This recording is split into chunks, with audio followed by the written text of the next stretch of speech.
With only 2 of the club boats now left on the moorings, it's time to take mine off.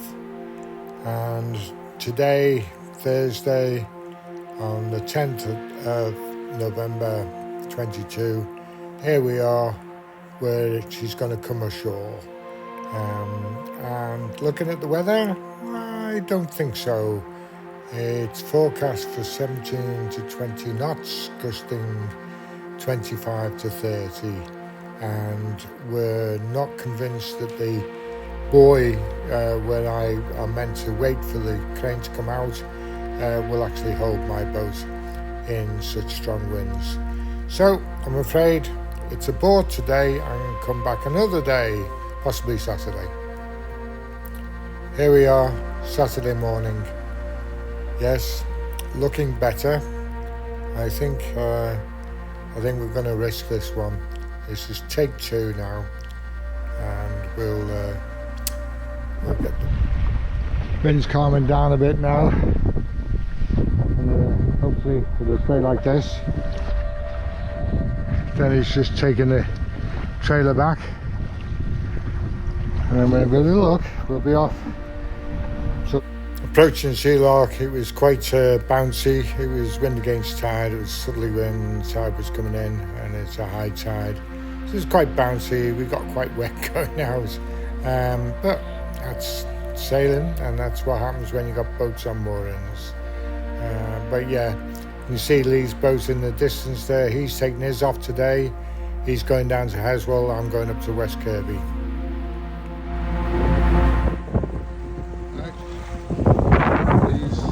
Still fishing. Fishing to go. We're going to cast off, okay? Yeah, just let us drift back. And now the fun and games began. We released the lines on the front, and everything disappeared. Mooring buoy, ropes, the lot, all disappeared. Oh, that's okay, as long as we drift away and we can see it soon. But no sign of it. We searched, we looked, both sides. Obviously we didn't put the engine on in case it wraps around the rope, so the strops. And we had a good look around, couldn't find the mooring buoy anywhere, and the boat wasn't moving. Fairly obvious, we got stuck on the buoy somewhere. So I went to the back, and there it was, hanging off the back. Took us a while, but we managed to dislodge it and get it going, get it released from underneath the rudder. This has happened twice now. I'm going to have to make sure that it's thrown well away from the boat in future, because it was wrapped around the rudder. We managed to get it off and then get on the way. Well, that was a job and a half. The mooring buoy, we released the mooring, and because of the tide flow, it went straight underneath the rudder, stuck underneath the rudder. Fortunately, I've got my massive boat hook, and we were able to push it right down underneath the rudder. But the joys of sailing, especially from moorings. Normally we just drift away from the mooring and we release it on one side and it just goes away from the boat. But this time it just went under the boat instead. Yeah, we leave Lee in the sunrise. While he's fishing and catching all this fish for tonight. He catches more fish than I catch colds.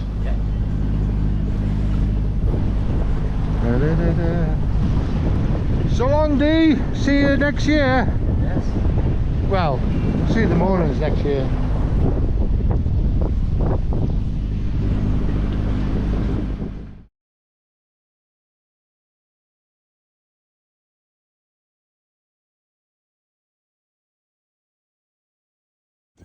Alright. Sail up now. We're going to put the foresail up. Just keep it in line with the wind farm. We only got the foresail up because we're literally only going to there, just to West Kirby. But good old Andy will look after us.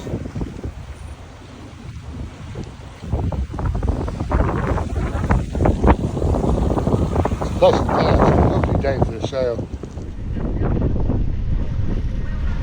Just approaching the moorings now. Got a while to go, but the difficult thing is we got wind with us and tide against us, and it's a question which one's the stronger at the moment. So we're trying to work out our approach to the mooring buoy, because what we don't want to go is get pushed past it with the wind. Vice versa, we want to make sure we can get up to it. So it's taking it very easy to make sure that we arrive at the mooring buoy.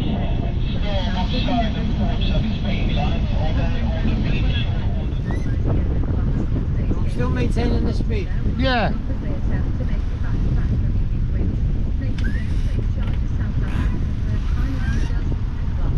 You alright? Do you want me to take over? No, you're alright. I'd rather you pick up the boy.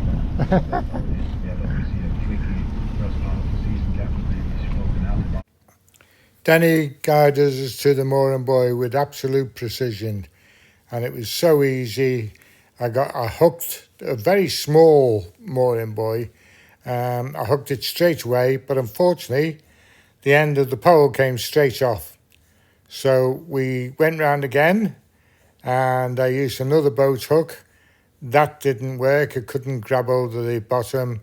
So in the end, I ended up lassoing the buoy with a rope that sank, and we were firmly attached. Fortunately, all sorted now, but that was a difficult job, to be honest with you. So the only way to pick up this buoy is literally drop a lasso over it, which is what I did. And Denny's approach 3 times were perfect, but neither one. The first one, the boat hook just came apart. The second one, the boat hook wouldn't get a grip of the rope. The third one was a Yes, we came in at an hour before high water. High water was 8.47. It was 8.47, and we had a meter underneath the keel, so it went quite well actually. Not too bad at all. So with a bit of luck, that's the time we can get in on an 8.47 tide. Job done. It was time to sit back, wait for the tide to go out, while Denny enjoyed his tea and be photographed. And then, as the sun was setting, the last of the tide left us, and now it was just waiting for the boat lift to come out from West Kirby. Andy carefully placed the boat lift, and then we were off onto the hard standing. The last sail of the season. Looking forward to next year already. Big thanks to Denny for all his work this season and all his help, both launching the boat, getting the boat off the water. He's been a real gem and helped out a lot. Thanks, Denny.